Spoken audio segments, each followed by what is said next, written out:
अब देखो ये एक फिनोमिना है टोटल इंटरनल रिफ्लेक्शन का। हम इसे पहले इसकी डेफिनेशन लिखे, इससे पहले तुम्हें एक बात समझा देते हैं कि जैसे ये एक इंटरफेस है।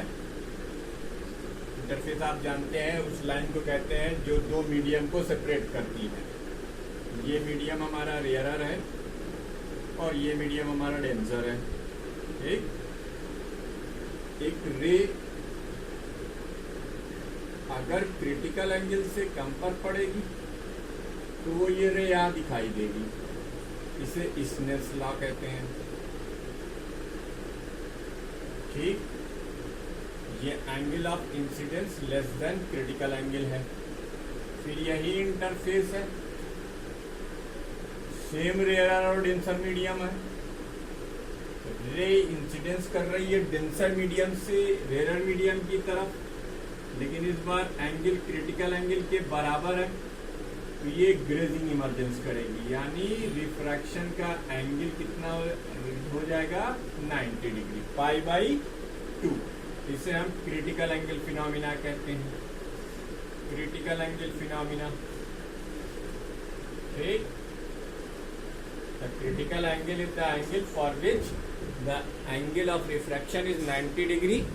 The angle of refraction is 90 degree when the angle of incidence is greater than critical angle for a given pair of media। अब जरा सोचो कि एंगल ऑफ इंसिडेंस तो हमारे हाथ की चीज़ें 0 डिग्री से बढ़ाना शुरू करें तो हर एक गिवन पेयर ऑफ मीडिया के लिए एक डेफिनेट क्रिटिकल एंगल होता है। जैसे वाटर एयर के लिए अलग है, ग्लास एयर के लिए अलग है, वाटर ग्लास के लिए अलग है।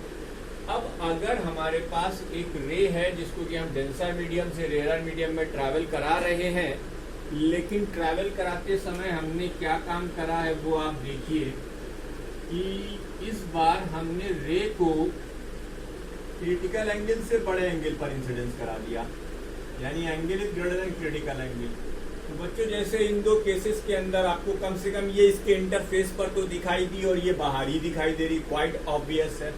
लेकिन अगर क्रिटिकल एंगल से बड़ा एंगल ऑफ इंसिडेंस होगा तो ये टोटली रिफ्लेक्टेड बैक हो जाएगा। अब जितने एंगल पर इंसिडेंस हुई थी उतने ही एंगल पर रिफ्लेक्ट हो जाएगी, यानी कराने गए थे हम रिफ्रैक्शन लेकिन हो गया हमारा रिफ्लेक्शन, और वो भी टोटल। ये एक ऐसा केस है जिसके अंदर ट्रांसपेरेंट लाइन के होने के बावजूद भी रे बजाय दूसरे मीडियम में जाने के उसी मीडियम में वापस आ जाती है। अब इसकी डेफिनेशन तुम्हारे समझ में आ जाएगी। When a ray of light travel from denser medium, its incidence at the surface of rarer medium, at an angle of incidence greater than critical angle, I is greater than C for a pair of media, यानी ये rarer medium और ये denser medium। ठीक, the ray is totally back into the denser medium, ये totally back कर जाएगी इस medium के अंदर। इस फिनोमिना को हम टोटल इंटरनल रिफ्लेक्शन कहते हैं। ठीक है, अब एक बात नोट करने वाली है, for a given pair of media the angle of incidence has a unique value and it is different for different pair of media. ठीक है, note for different pair of media, different pair of media यानी medium का pair media, the angle of incidence is different, the angle of the critical angle is different. तो ये जरूरी नहीं है कि हर मीडियम के लिए आपको एक ही क्रिटिकल एंगल मिले, हर मीडियम का अलग अलग क्रिटिकल एंगल होता है, और उस मीडियम में जब आप उस पेयर ऑफ मीडियम को लेंगे तो क्रिटिकल एंगल से बड़े एंगल पर जब भी आप रे को इंसिडेंस कराएंगे सरफेस के ऊपर जहां रेयरर और डेंसर मीडियम की लाइन खींची हुई है, अलग हो रहे हैं, तो ये रे आपको उसी मीडियम में वापस दिखाई देगी, और ये टोटल इंटरनल रिफ्लेक्शन होता है। इसके अंदर आप कोई भी पॉसिबिलिटी इस बात की नहीं है कि ये सरफेस कुछ लाइन को एब्जॉर्ब कर ले या ये सरफेस कुछ लाइन को इधर भेज दे। No, it is not possible. जबकि हमने इस सरफेस को ऐसा ना करने के लिए नहीं कहा था, भाई हम तो यही एक्सपेक्ट कर रहे थे कि यहाँ रिफ्रैक्शन होगा, लेकिन रिफ्रैक्शन होता है कब? जब एक गिवन पेयर ऑफ मीडिया के लिए क्रिटिकल एंगल से छोटा एंगल ऑफ इंसिडेंस हो। क्रिटिकल एंगल एक पर्टिकुलर वैल्यू होती है गिवन पेयर ऑफ मीडिया के लिए एंगल की, जिसकी वजह से ग्रेजिंग इमर्जेंस होता है। जब 90 डिग्री का एंगल नॉर्मल से बन जाए रिफ्रैक्टेड रे का, तो आप उसे ग्रेजिंग इमर्जेंस भी कह सकते हैं कि ग्रेजिंग इमर्जेंस है। और अगर क्रिटिकल एंगल से बड़े एंगल पर पड़ेगा तो फिर ये क्या है? ये टोटल इंटरनल रिफ्लेक्शन है। इसके बहुत सारे जो हैं हमारे पास एप्लीकेशंस हैं और वो बहुत इंपॉर्टेंट है। तो सबसे पहली चीज तो इसमें जो इम्पोर्टेंट है वो यही कि what is total internal reflection. तो अगर टोटल इंटरनल रिफ्लेक्शन लिखने के लिए आएगा तो आपको इतना पूरा लिखना होगा और ये डायग्राम ड्रॉ करना होगा। ये 2 मार्क का क्वेश्चन हो सकता है, इसे आप नोट कीजिए।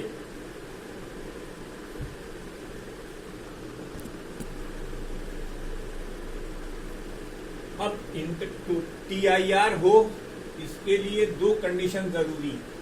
पहली कंडीशन क्या है कि रे का इंसिडेंस डेंसर मीडियम में होना चाहिए और वो रेयर मीडियम की तरफ प्रोसीड करती हुई दिखाई दे। दूसरी बात, तभी होगा टोटल इंटरनल रिफ्लेक्शन जब angle of incidence in the denser medium is greater than the critical angle for the in the denser medium. अगर क्रिटिकल एंगल से छोटे एंगल पर पड़ेगी तो फिर टोटल इंटरनल रिफ्लेक्शन नहीं होगा। आपकी बुक की एक और हेडिंग मैं अपनी लैंग्वेज में एक्सप्लेन करता हूँ। So you will be clarify with the difference between the refraction and the total internal reflection. ठीक है, देखो मान लेते हैं ये एक इंटरफेस है, क्योंकि हमें यहाँ बहुत सारी रेज एक साथ लेनी है तो इसलिए इस डायग्राम को हम समझेंगे इंटरफेस। अब मान लो तुम्हारे पास ये कोई इल्यूमिनस सोर्स है। इल्यूमिनस सोर्स का मतलब जहाँ से लाइट निकल रही है, लाइट निकल रही है, फास्फोरेसेंस या फ्लोरोसेंस, कोई भी ऐसा मटेरियल जिससे लाइट निकल रही है। ठीक है बेटा, एक ये पॉइंट O है, बहुत ध्यान से फिगर देखिएगा। इस O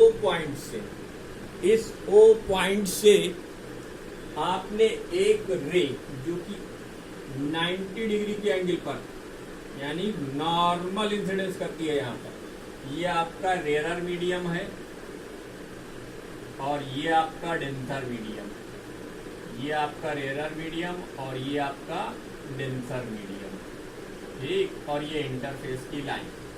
अब ये रे जो नॉर्मल इंसिडेंस करती है ये नॉर्मली चली जाएगी, ये 100% रिफ्रैक्ट होगी, सॉरी रिफ्लेक्ट होगी, अरे सॉरी रिफ्रैक्ट होगी। ये रिफ्रैक्शन देख रहे हैं तो रिफ्रैक्ट होगी। अब ये कंप्लीटली रिफ्रैक्टेड है, इसे कैसे लिखें? Completely reflected, completely refracted. ये एक रे हो गई। ठीक है, अब एक रे हमने यू निकाली, ये देखिए ए पॉइंट पर इंसिडेंस कराया, इसे आप O डैश मान लो। ये पॉइंट O डैश है, ये पॉइंट A है,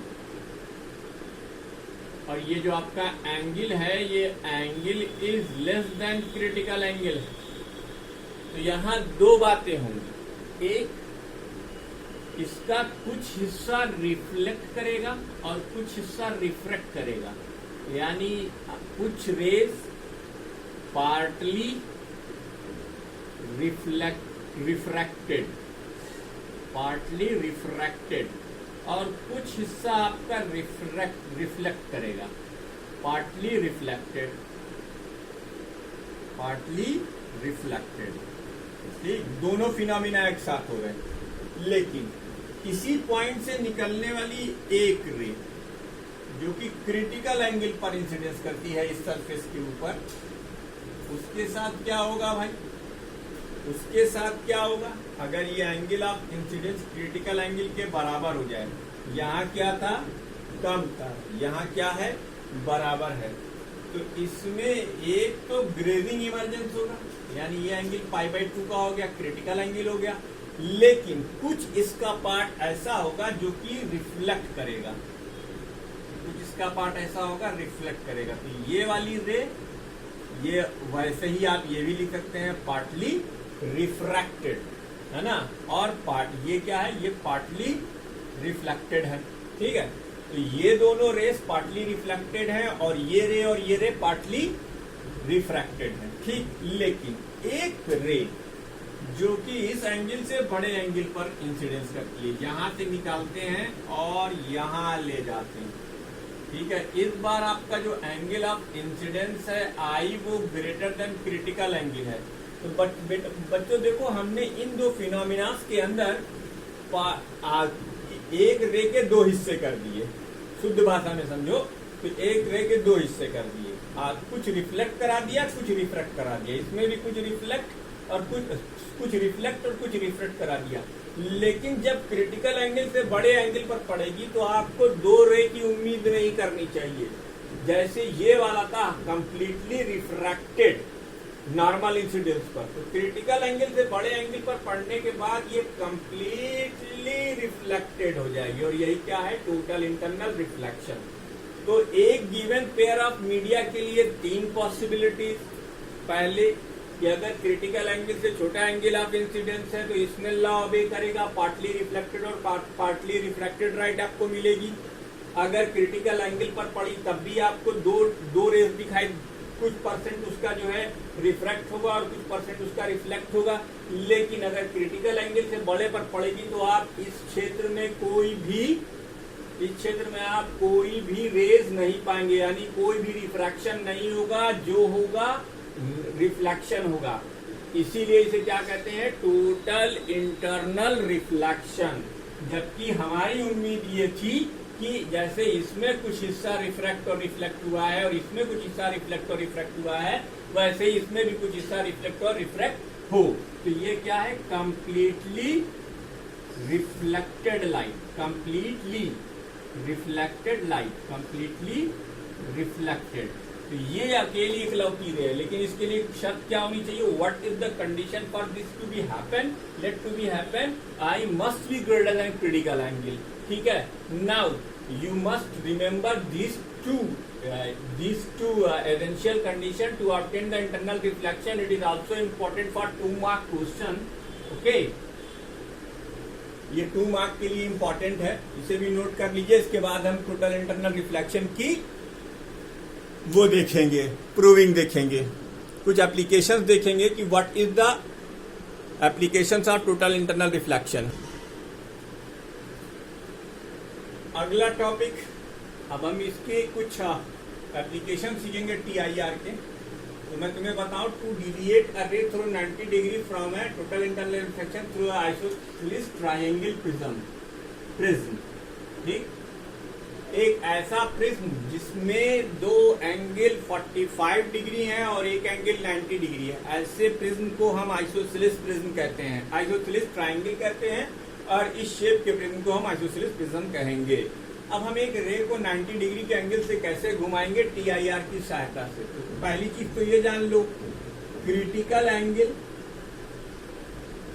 for air glass medium, for air glass medium, ये IC की वैल्यू 42 डिग्री होती है, ठीक है। कितनी होती है, 42 डिग्री। अब हम तुम्हारे सामने खींच रहे हैं एक प्रिज्म, ये देखो, ये एक प्रिज्म है। प्रिज्म का ये जो एंगल है ये π/2 है, ये एंगल आपका 45 डिग्री है और ये एंगल भी आपका 45 डिग्री है, राइट, ठीक है। चलिए, आपके पास एक ऑब्जेक्ट है, वो भी इल्यूमिनस ऑब्जेक्ट, यानी जिससे रेज निकल सकती, एक ऐसा ऑब्जेक्ट है, वो आपने प्रिज्म के इस हिस्से पे रखा हुआ है। थोड़ा और पास ले जाए इसको जरा, क्योंकि यहाँ जगह कम है। अभी देखिए क्या जादू होता है, जादू होगा, जादू, ठीक।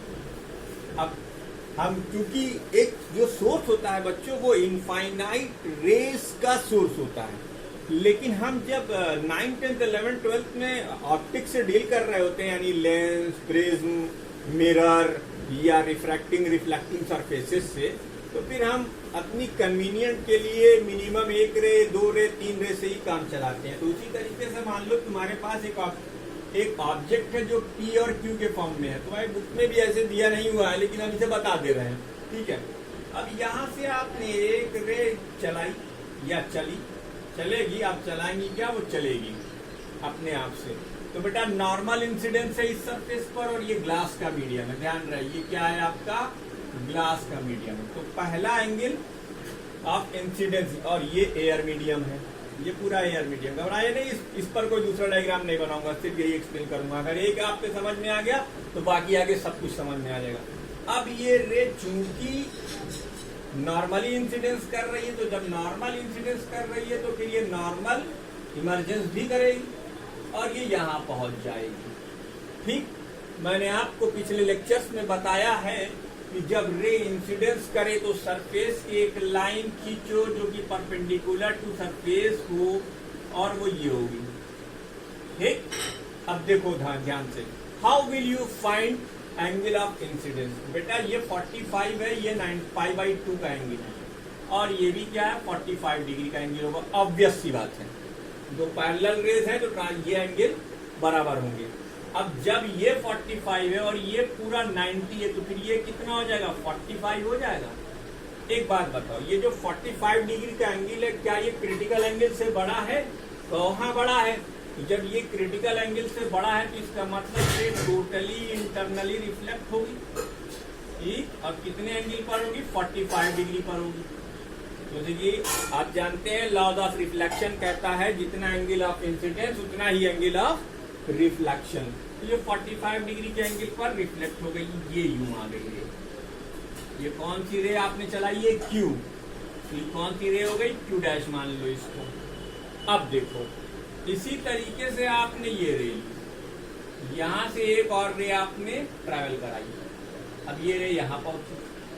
वही फिनोमिना उसके साथ भी होगा, जो इस रे के साथ हुआ वही इसके साथ भी होगा, यानी ये रे यहाँ से इस तरीके से जाएगी।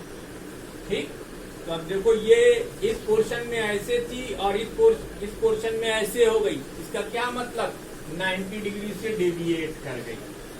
पी डैश कहाँ से तीर खींचे हो, पी से क्यू, यहाँ भी क्या हो जाएगा पी से क्यू। ये देखो ये डेविएशन ऑफ इमेज है या deviation of deviation of image of the object through 90 degree. तो हम इस प्रिज्म की सहायता से करते हैं। इसमें हमने कौन सी चीज का इस्तेमाल किया, बहुत सिंपल और क्लियर कट कॉन्सेप्ट था कि क्रिटिकल एंगल से बड़े एंगल पर एंगल ऑफ इंसिडेंस कर दिया, इसकी वजह से ऐसा हो गया। नोट कर लीजिए इस फिगर को, ये इंपॉर्टेंट है।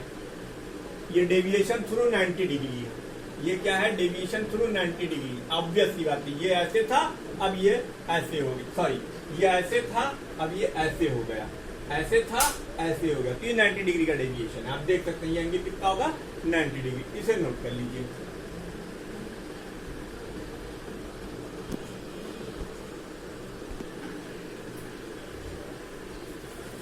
अब एक और चीज देखो, to deviate the ray through 180 degree.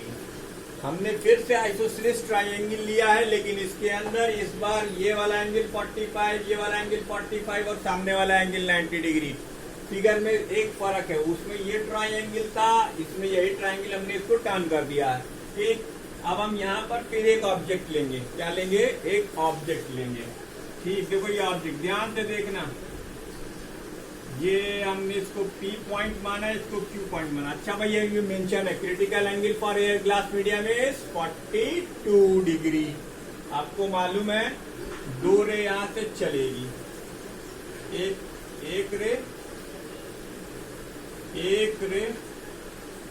चली, ये Q की रे है और एक रे P की चली, तो यूं चली। ये दोनों रे इस वाले सरफेस को अनडिविएटेड क्रॉस करेंगी। क्यों? क्योंकि ये ग्लास का मीडियम है और ये एयर का मीडियम है। तो लेकिन एक बात जो ये है कि वो नॉर्मल इंसिडेंस कर रही थी, इसलिए क्या होगा ये दोनों इस वाले सरफेस को 90 डिग्री से क्रॉस कर जाएंगी। अब जब यहाँ पहुंची तो आपको मालूम है क्या करना है, आपको यहाँ पर एक नॉर्मल ड्रॉ करना है। ठीक, ये 45, ये 90, तो ये कितना होगा 45। और अगर ये 45 होगा तो जब ये 90 पूरा होगा तो ये कितना हो जाएगा, ये भी 45 डिग्री का एंगल हो जाएगा। यानी तीर बना देता हूं, यानी ये एंगल और ये एंगल, ये तीनों 45 डिग्री के एंगल पर है। एक बात बताओ, जब एंगल ऑफ इंसिडेंस 45 डिग्री हो गया, क्रिटिकल एंगल से बड़ा एंगल है, क्रिटिकल एंगल से बड़े एंगल होने के कारण ये रे यहीं से इंटरनली रिफ्लेक्ट करेगी। क्या करेगी? इंटरनली रिफ्लेक्ट करेगी। करा दो भाई इंटरनली रिफ्लेक्ट। यहां पहुंची, अब फिर से देखो, बहुत नेचुरल सी चीज है, ये 90 डिग्री है, ठीक। अगर ये 45 है तो ये भी 45 ही का एंगल होगा, और अगर ये 45 डिग्री का एंगल है तो फिर ये भी 45 डिग्री का ही एंगल होगा, और फिर ये भी 45 डिग्री का एंगल होगा। ले एक बार फिर से वही चीज मिल गई, क्रिटिकल एंगल से बड़े एंगल पर है। इससे कहो भैया तू अपने घर आ उल्टे पैर, ये उल्टे पैर घर वापस आ गए।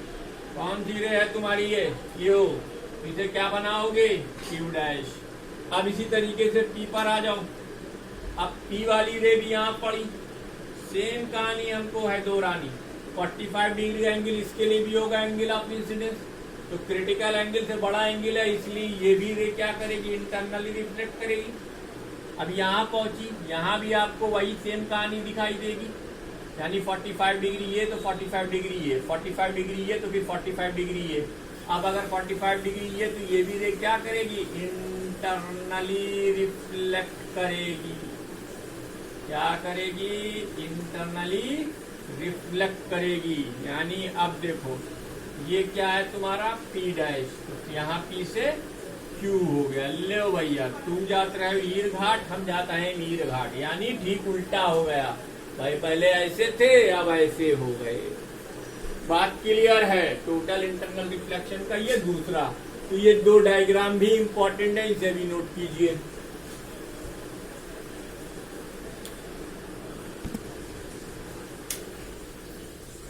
अब to erect an invert image without deviation, इसमें देखो फिर हम वही आइसोसेलेस ट्रायंगल का सहारा लेंगे, बड़ा ट्रायंगल बनाएंगे।